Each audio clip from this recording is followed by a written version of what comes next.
जी आप इसको रिकॉर्डिंग ले रहे नहीं ले रहे हैं, क्योंकि बहुत पॉइंट की बात है, ये कस्टमर समझ भी जी जाएगी। आप शुरू करिए आप।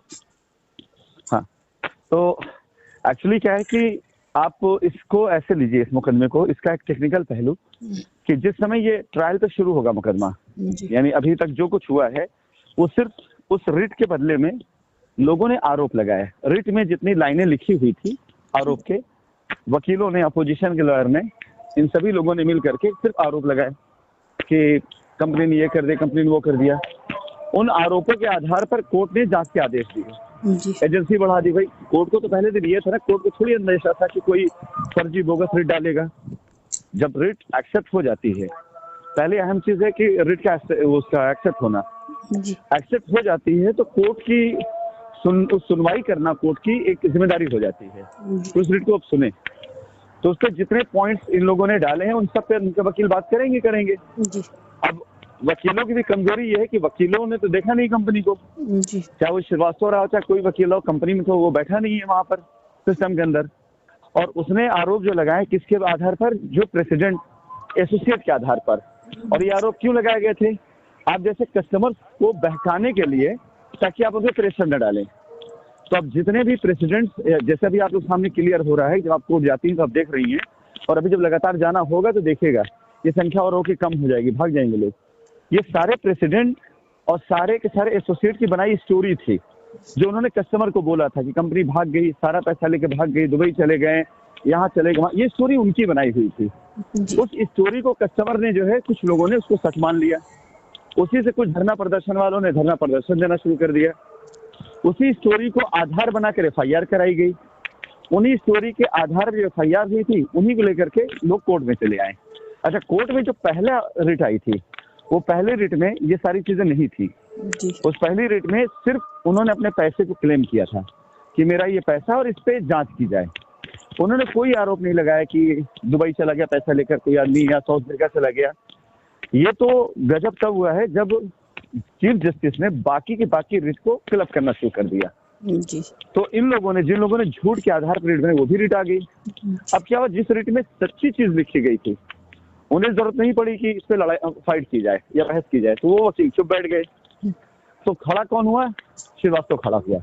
जैसे एक बार हुआ था ना कि इसने लगा दिया इल्जाम की श्री राम की रिट जो है वो मैनेज हो गई। गलत है ये। श्री राम की जो रिट थी, उस रिट के आधार पर चीफ जस्टिस के कोर्ट में जब बात रखी गई, तो चीफ जस्टिस ने यह कहा कि अगर भाई कंपनी अगर दे रही है तो कंपनी को मौका दिया जाएगा। जब श्रीवास्तव ने अपनी वॉल पर डाला था ये कि कोर्ट में आज ये हुआ और आसिम नसीम छूटने का रास्ता हो जाएगा, राशिद नसीम की वो नहीं हो पाएगी, सारी नहीं हो पाएगी, ये तो उसने डाला था। वो क्यों डाला था? क्योंकि तब तक अर्पित शुक्ला के रिट के ऊपर बहसबाजी नहीं हुई थी, तब तक अर्पित शुक्ला के रिट के ऊपर बातें नहीं रखी गई थी। तो इन लोगों ने क्या किया, साजिशन या आपसन मिल करके, क्योंकि रास्ता अगर मिल जाएगा, राशिद नसीम वापस आ जाएंगे, आसिम नसीम छूट जाएंगे, कस्टमर पैसा मिलने लग जाएगा। पिछले उसमें मैं शायद से तलाशू मिल जाएगा, जो है मैं शाइन सिटी वाले उस ग्रुप में मैंने इसकी वॉल को पेज को डाला है, जिसमें इसने लिखा था कि आज हाईकोर्ट में फला फला चीज हुई। अब शाइन सिटी ने लिखकर हलफनामा दे दिया कि हमने 75% लायबिलिटी उतार दी है, अब कंपनी के रास्ते खुल जाएंगे और आसिम नसीम बाहर आने का रास्ता तय हो गया, राशिद नसीम गिरफ्तारी भूल जाएंगे, जो उसने डाला हुआ था। वो इसलिए क्योंकि उस बार में कोर्ट के अंदर ये बात रखी गई थी कि अगर हमारी लायबिलिटी है तो हम पैसा देने तैयार हैं। कंपनी ने हलफनामा दे दिया था। अब इसने अगली बार में क्या बदमाशी करी, अगली बार में सारे प्रेसिडेंटों ने मिल करके कि अगर बाय द वे किसी भी तरीके से कोई भी ऐसा मामला हुआ और पोल खोली तो ये बड़े मार खाएंगे और इन पे बात आएगी। इसलिए इन लोगों ने करनी शुरू कर दी नौटंकी। क्योंकि उस बार कोर्ट के बाहर जितने लोग आए थे, जब श्रीवास्तव पहली बार कोर्ट आया था, आज वो चीज क्लियर हो रही। क्योंकि उस समय ही मैं इलाहाबाद के अंदर लॉन्चिंग कर रहा था, याद होगा आपको। तो बहुत ढेर सारे लोग इलाहाबाद मेरे भी थे जो साइटों पर काम करने जा रहे थे।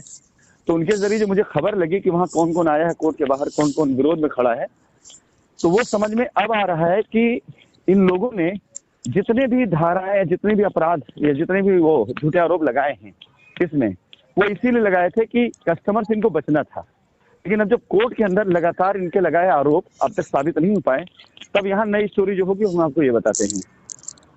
अब कोर्ट के अंदर एक तरफ कस्टमर और खड़ा हो रहा है, और ये विश्वास जानिए इस तारीख के बाद या अगली तारीख के बाद अगर इन केस कोर्ट से कोई ऐसा डिसीजन नहीं आया, चांस है आ जाने का, तो यकीन जानिए कम से कम 10,000 कस्टमर ऐसे हैं जो इस रिट से जुड़ जाएंगे। और मुझे पूरा यकीन, हाँ, और मुझे पूरा यकीन भी है कि 10,000 में से कम 2 से 2,500 कस्टमर वो होंगे जो कोर्ट के बाहर खड़े रहा करेंगे। वो बिल्कुल खड़े रहा करेंगे। जब उनको ये दिख रहा है कि यहाँ पर रास्ता मिल सकता है, कोर्ट के जरिए कुछ हो सकता है, तो न जाने कितने मजबूर मजलूम कस्टमर खड़े रहेंगे। और मैं खुद आह्वान करूंगा कि आप लोग जाइए वहां पर, आपके वकीलों से आप रिक्वेस्ट करिएगा आपकी परेड कराई जाए। अब यहाँ मैं आपको एक चीज बताऊं जिसका आप अभी कल्पना कर लें। एक तरफ कोर्ट में रखी होगी वो रिटें जिसमें झूठे आरोप लगाए गए, और एक तरफ कस्टमर खड़ा होगा, 2,000-3,000 कस्टमर 10,000 रिट के साथ में, जो ये कह रहा होगा कि हमें कंपनी से कोई शिकायत नहीं, अगर कंपनी हमारी लायबिलिटी उतार रही है तो कंपनी को रास्ता दिया जाए, हमें हमारा पैसा कैसे मिले, हमें इसका रास्ता बताया जाए। और अगर उसमें से करीब 2, 4, 5, 10% कस्टमर ने खाली गवाही दे दी कि कंपनी के ऊपर जो आरोप लगाए गए थे वो इसलिए लगाए गए थे ताकि कंपनी जो है ऐसे हालात में आ जाए कि लोग पैसे वसूली कर सके, और कुछ प्रेसिडेंट के खिलाफ उन्होंने गवाही कर दी, तो आप यकीन जानिए फिर ये हिंदुस्तान का बहुत अजीब मुकदमा बन जाएगा। क्योंकि तब कोर्ट का तुरंत संज्ञान इधर जाएगा कि फिर ये किया क्यों गया ये सारा मामला। अब एक तरफ समझिए कि करीब होंगे 50-100-200 लोग जो उस तरफ अपोजिशन में होंगे, जो अपने आरोप लगा रहे होंगे फला चीजों पर, और एक तरफ होंगे करीब 2,000 ज्यादा कस्टमर 10,000 रिट के साथ, जिनके रिट में सिर्फ एक अपील होगी, एक प्रेयर होगा कि हमको हमारी लायबिलिटी कैसे इसका रास्ता बताया जाए। उस दिन का इंतजार करिए, देखिएगा फिर उस दिन कोर्ट के अंदर क्या होता है। इनमें से एक भी ना दिखाई देगा जो कोर्ट में आज खड़ा होता है ना पोजीशन में, भाग खड़े हो जाएंगे। अच्छा, कल एक और बड़ी चमत्कार वाली चीज हुई है सबूत के आधार पर। एक्चुअली ध्यान से मेरे उतर गया था, ध्यान से उतर बाद में ध्यान में आया। आप लोगों को शायद नहीं पता होगा, रिकॉर्डिंग जाएगी ग्रुप पर, सारे लोग इसको जानेंगे तो ये भी एक बहुत बड़ा एविडेंस बनने वाला है। सारे के सारे प्रेसिडेंट को कंपनी ने कंपनी के सर्वर पर ईमेल आईडी क्रिएट करके दी थी। जैसे ये अभी आप ही के ग्रुप के प्रेसिडेंट थे, तो atal.tripathi@shinecityinfo.com ये ईमेल आईडी इस्तेमाल किया करते थे। सारे प्रेसिडेंट को ईमेल आईडी कंपनी सर्वर पे दी गई थी। इनकी सारी की सारी चैट, मतलब कंपनी के द्वारा किए गए सारे कन्वर्सेशन, सारी ईमेल, चाहे मुझे किया हो चाहे डिपार्टमेंट किया हो कंपनी के किसी उसको, बाकायदा इनकी सारी की सारी मेल जो इनको कंपनी तक किया गया, वो सारी मेल जो है वो मेरे पास मैंने रिकवर किया इसको। इसके साथ ही साथ एक चीज और आप लोगों को शायद ना पता हो कि जितने भी प्रेसिडेंट थे सबके पास जो मोबाइल था वो सिम वो कंपनी का था, सीयूजी कनेक्शन था वो सारा, मैंने सबको सीयूजी कनेक्शन दिए हुए थे। कभी इनमें से जितने लोग गए रिट में, जिन्होंने अपना नाम रिट में डाला हुआ है, ठीक है, जिन्होंने किया, उन सब की कल मैं मेल चेक कर रहा था। बाप रे बाप, इतना प्रेम पूर्वक मेल लिखा इन्होंने। कंपनी कर्तव्यनिष्ठ वो है, कार्यकर्ता हैं और कंपनी पर हमेशा श्रद्धा रही है, कंपनी के साथ ये किया है, कंपनी डेडिकेटेड वर्कर हैं। कल मैं वही मेल पढ़ रहा था और उस मेल में इन्होंने अपनी मेल आईडी को भी सीसी करा हुआ है। तो ये तो मतलब आप ये मान के चलिए कि ये सारी चीजें जिस दिन सुनवाई पर आ जाएंगी उस दिन ये सारा मामला कस्टमर के लिए तो कोर्ट रास्ता दे देगी, लेकिन ये मान के चलिए कि ये सारे लोग जिन्होंने इतना उलझा रखा था कस्टमर कब तक, ये सारे बहुत बुरे उलझने वाले हैं। बाकी कस्टमर्स के लिए संदेश मेरा यही है कि अभी इतने पर ही, जहां अभी जितने लोग जा चुके अभी इतने पर ही हालत ये हो चुका है कि बहुत से लोग घबरा गए हैं। फिलहाल मैं ना किसी को रोकूंगा और ना रुकने दूंगा। ये सुनवाई हो जाती है जी। इस सुनवाई के बाद में भी प्रॉब्लली हो सकता है डेट लगे, हो सकता है शायद लंबी डेट लगे, हो सकता है शायद कोई ऑर्डर हो, कुछ भी हो, उसी के आधार पर हम एक डेट फिक्स करेंगे। उस डेट में तकरीबन एक साथ कम से कम 200 लोगों का मैं नाम डलवाऊंगा, 200 लोगों का मैं पूरा करवाऊंगा। यानी पूरा वहाँ वकील साहब लोग रहेंगे, पूरी टीम रहेगी और वो वहाँ लोग जाएंगे वहाँ पर अपनी सब वो लेकर के कार्ड वगैरह, आधार कार्ड वगैरह। हो सकता है कि इस बार की सुनवाई में कोर्ट के समक्ष ये बात रखी जाए, मैं कल बात कर लूंगा जो आप लोगों को लॉयर हैं, कि वो ये बात रखें कोर्ट में कि कोर्ट ऐसा कोई रास्ता दे जिससे बहुत ज्यादा भगदड़ न मचे, बहुत ज्यादा लोगों में वो ना आए, और करीब 1,000, 2,000, 3,000, 5,000 लोग, जो लोग भी इस रिट से जुड़ना चाहते हैं उसके लिए कोर्ट कोई एक दिन निर्धारित करे। तो ऐसा मतलब कुछ इस तरह की मैं बात रखवाऊंगा। मैं कोशिश करूंगा, कस्टमर अपने हक की बात कर रहा है, अपने हित की बात कर रहा है। अच्छा, दूसरी चीज, एक और बहुत पावरफुल चीज है, इनमें से एक कस्टमर वही है जिसके पास उसके ट्रांजेक्शन के रिकॉर्ड हैं, रसीद हैं। बड़ी चीज ये है, अब कोर्ट के सामने जो अहम बताने चीज है, कोर्ट के सामने जब तुलनात्मक तरीके से दो चीजें होंगी, एक चीज वो होगी जो कोर्ट के पास ऑलरेडी पहले से मौजूद है, जिस पर बहस या जांच किए जाने पर कुछ सबूत नहीं मिला, और एक तरफ होगा उन वकीलों का समूह जिनके कस्टमर के, वो भी तो कस्टमर ही है ना, वो भी देखा है तो एक तरह से इनडायरेक्ट वे में, डायरेक्ट वे में, कैसे भी कंपनी से वो भी तो अपनी मांग करे, भाई मेरे पैसा दिया जाए। तो वो भी एज इक्वल हुए, जैसे इधर श्रीवास्तव पैरवी कर रहा है या कोई वकील पैरवी कर रहे हैं जो कस्टमर के, तो ये भी कस्टमर के जो वकील होंगे वो भी एज इक्वल हुए, वो भी अपने कस्टमर के हक की बात कर रहे हैं और कोई बात तो कर नहीं रहे, कंपनी क्लीन चिट दे नहीं रहे वो। तो जब इनकी रिट को देखा जाएगा और जब ये जो समूह बड़ा हो जाएगा, यानी एक तरफ आप समझिए 50 लोग, एक तरफ 200 लोग, एक तरफ ऐसे वकील जो झूठे आरोप लगा रहे हैं, और एक तरफ ऐसे वकील जो साक्ष्यों के साथ की मिलौट देखिए हमने पैसा दिया है और हमारे क्लाइंट ये चाहते हैं कि हमें रास्ता दिया जाए और कंपनी रास्ता दे सकती है तो हमें रास्ता दिया जाए। तो जब जज के सामने ये चीज तुलनात्मक आधार पर आ जाएगी, तुलना करने के आधार पर आ जाएगी कि यार अब तक 1 साल 1.5 साल तक बकवास सुनते रहने पर अभी तक कुछ नहीं मिला और इधर तो जो चीजें हैं वो रास्ते से जा रही है, तो आप खुद अंदाजा लगाइए एक सिविलियन के नाते और एक शिक्षिका नाते, पढ़े लिखे नागरिक होने के नाते, क्या आपको खुद अंदाजा हो जाएगा कोर्ट का रुख किधर जाने वाला है और बच्चों का अंजाम क्या होने वाला है। रास्ता तो कोर्ट को देना पड़ेगा, वो तो प्रूवन है, उधर आपका कोर्ट देने है, ये हमारा अधिकार है।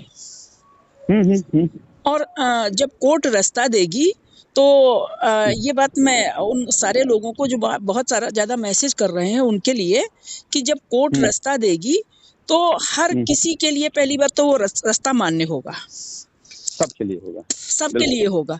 और जब आज एक लोग बोले कि हम 150 लोग लेके चले जाए, हमने कहा क्या कर समस्या है भैया, अभी 31 तक शांत बैठो।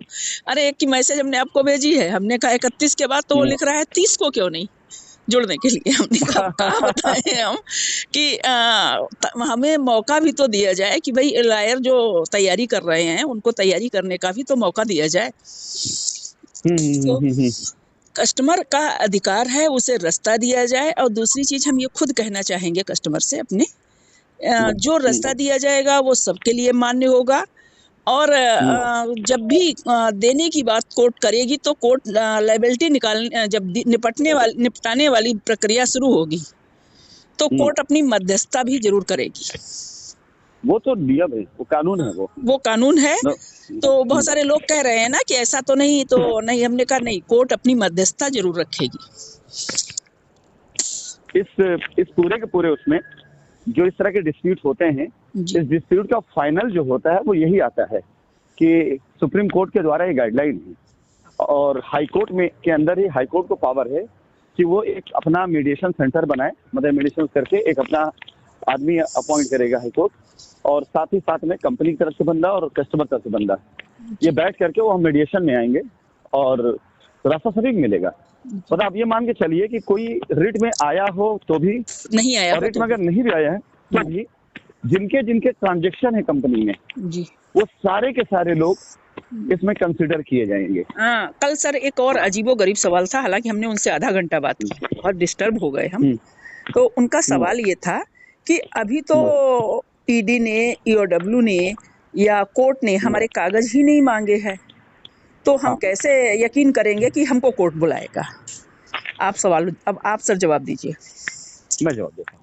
ऐसा होता है कि जब इस तरह का कोई मुकदमा होता है तो जब कोर्ट किसी जजमेंट पे पहुंचता है तो कोर्ट 6 मंथ का एक नोटिस पीरियड रखता है जी। और मतलब जो भी मियाद हो, 6 मंथ रखे, 3 महीने रखे, कि लॉन्ग टर्म का जितना बड़ा केस होता है उतना बड़ा मियाद होता है जी। इस पीरियड के अंदर कोर्ट के एक वो होता है जो जैसे मेडिसिन बैठा है, कोई बंदा बैठा है, तो उसको पावर होती है कि आप अपने सारे पेपर ले जाकर वहां पर सबमिट करें जी।